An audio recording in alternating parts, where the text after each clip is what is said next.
நீ ஏதோ ஒரு வில்ல முறித்து சீதையை கல்யாணம் பண்ணி கொண்டாயாம், ஆனால் அது ஏற்கனவே முறிந்திருக்கும் வில். இதோ முறியாத விஷ்ணு சாபத்தை நான் கையில் பிடித்திருக்கிறேன், தைரியம் இருந்தால் இத்தை வாங்கிப்பார்னு சொல்ல ராமன் அவர் கையில் இருக்கிற வில்ல வாங்க, அப்புறம்தான் அவருக்கு கர்வபங்கம் ஏற்பட்டு தவம் புரிவதற்கு சென்றார்னு சரித்திரம். ஆக பரசுராம அவதாரம் 19வது அவதாரம். க்ஷத்ரம் க்ஷயாய விதினோபபிருதம் மகாத்மா பிரம்ம திருகுச்சித பதம் நரகார்த்தி லிப்சு பார்கவ கில பவன் பவான் புரா. கூறத்தாழ்வான் தன்னுடைய சுந்தரபாகுஸ்தவத்தில் சாதிக்கிறார். பார்கவ கில பவன் புரா, தேவரீர் பிருகுவம்சத்திலே முன்னால் பிறந்தீர். எதற்கெனில் பரசு என்னும் ஆயுதத்தை கையிலே கொண்டு லோகத்தை பலவாறாக காத்து கொடுத்தீர். இனி அடுத்தது அனைவரும் ஆசையோடே மனத்துக்கினியான் என்னும் ராமன் என்னும் சக்கரவர்த்தி திருமகன் என்னும் ராகவன் என்னும் ரகுகுல திலகம் என்னும் உயர்ந்த பல திருநாமங்களே கொண்டாடுகிறார்களே ஸ்ரீ ராமச்சந்திரன். அந்த ராமாவதாரத்தை விளக்குகிறார். பகவானே இக்ஷ்வாகு வம்சத்துல திருவவதாரம் பண்ணினவர், சூரிய குலத்திலே தோன்றினவர். வேதாந்த தேசிகன் சாதிக்கும் போது மனுகுல மகீபாலனான எம்பெருமான் தினகர குலகமல திவாகரன்னு சொன்னார். தினகரன் சூரியன், சூரியனுடைய குலத்துல எத்தனையோ அரசர்கள் பிறந்தார்கள். அந்த அரசர்களாகிற தாமரை மலரும்படிக்கு ராமனே சூரியனாக அவதரித்தான். ரொம்ப உயர்ந்த அவதாரம், அனைவரையும் மோட்சத்துக்கு அழைத்து சென்ற அவதாரம். ஸ்ரீராம ராம ராமேதி ரமே ராமே மனோரமே சஹசிரநாம தத்துல்யம் ராமநாம வரானனே என்று கொண்டாடக்கூடிய அவதாரம். ஸ்ரீராமனை இன்னும் எங்கு சேவித்துக் கொள்ளலாம்?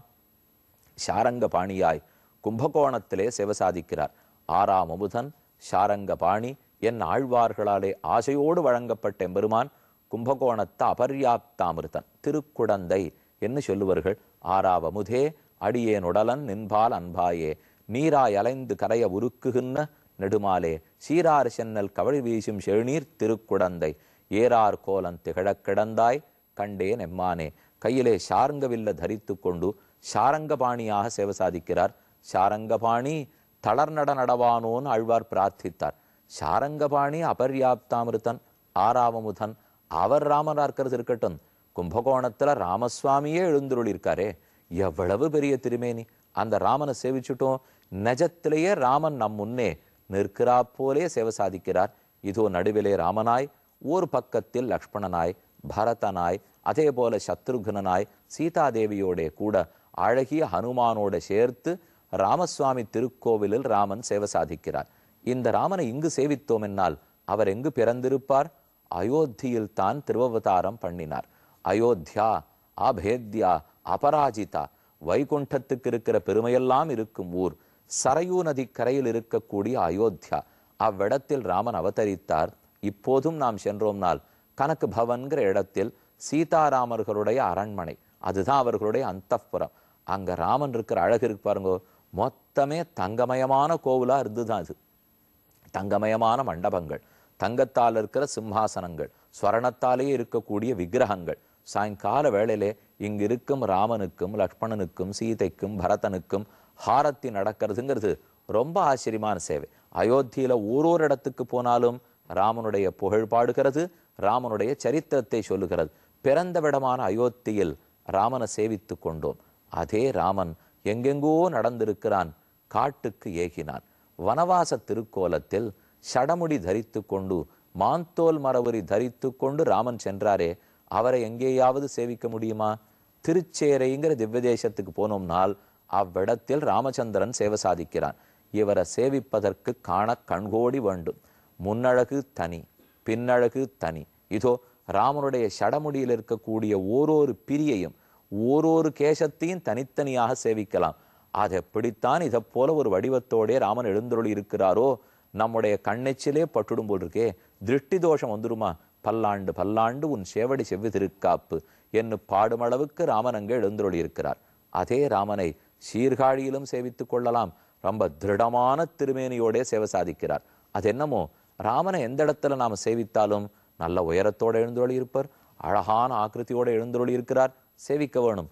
இன்னும் சில திவ்யதேசங்கள்லாம் ராமாவதாரத்தை நாம் சேவித்து கொள்ளும் பாக்கியம் பெறலை, வாய்ப்பு கிட்டும். இன்னும் நாம வடுவூர் சேவிச்சதில்லை, தில்லவளாக சேவிச்சதில்லை, மதுராந்தகம் சேவிச்சதில்லை.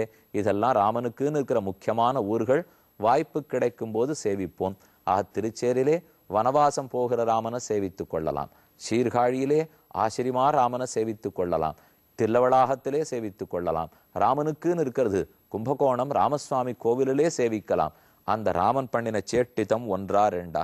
அஸ்மத் பிரசாத சுமுகா கலையா கலேஷ இக்ஷ்வாக்கு வம்ச அவதீர்ய குரோர் நிதேசே திஷ்டன் வனம் சதைதானுஜ ஆவிவேஷ யஸ்மின் விருத்திய தசகந்தர ஆர்த்தி மார்ச்சத். தேவர்களெல்லாம் போய் திருமாலிடத்தில் பிரார்த்திக்க ராவணன் முதலான ராட்சசர்களை ஒழிப்பதற்காகவே ராமன் அவதரித்தான். ஆர்த்திதோ மானுஷே லோகே ஜக்ஞே விஷ்ணு சனாதனா. ராமன் பிறந்தார், பிறந்தவர் வளர்ந்தார், 12 வயசுக்கு திருக்கல்யாணம் பண்ணிக்கொண்டார். 12 ஆண்டுகள் அயோத்தியில் ஆனந்தமாக வாழ்ந்தார்கள். ராமனுக்கு வயசு 25. பட்டம் கட்டுவதற்கு தசரதன் விருப்பப்பட்டான். ஆனா கைகேயி விருப்பம் வேறாக இருந்தது. காட்டுக்கு 14 ஆண்டுகள் ஏக வேண்டும்னு விண்ணப்பித்தாள். பரதனுக்கு பட்டம் கட்ட கேட்டுக்கொண்டாள்.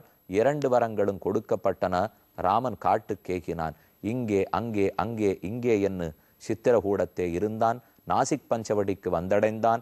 ஆசிரம மண்டலம் முழுக்க திரிந்தான். சரபங்காசிரமம், சுதீக்ஷ்ணாசிரமம், அகஸ்தியாசிரமம் அனைத்தையும் பார்த்து கொண்டு கடைசியா நாசிக் பஞ்சவடியிலிருந்து ராவணன் கபட சந்நியாசி உருவத்தோடே வந்து சீதையை அபகரித்து போக ஜட்டாயுவுக்கு முக்தியை நல்கினான்.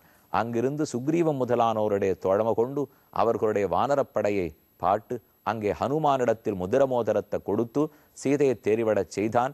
அசோகவனத்தில் ஹனுமான் சீதையை கண்டார், விண்ணப்பித்தார், செய்து பெற்று கொண்டார். திரும்ப கிஷ்கிந்தைக்கு வந்து 70 வெள்ளம் வானர சைன்யத்தோட புறப்பட்டு எல்லாரும் திருப்புல்லாணி ராமேஸ்வர கரைக்கு வந்து சேர்ந்து அங்கிருந்து சேது கட்டினார்கள். அணை கட்டி அக்கரைக்கு சென்று ராவணனை முடித்து புஷ்பக விமானத்திலே சீதை அமர்த்தி கொண்டு திரும்ப அயோத்தி நகரத்துக்கு எழுந்துருளினான். அங்கு வந்து பட்டாபிஷேகம் செய்து கொண்டான். ராமனுடைய ஓரொரு சரித்திரமுமே பாவனமான சரித்திரம். அந்த ராமனுடைய அனுகிரகம் அனைவருக்கும் எல்லா திவ்ய தேசங்களிலும் கிட்ட வேண்டும்னு பிரார்த்தித்து நிறுத்துகிறேன்.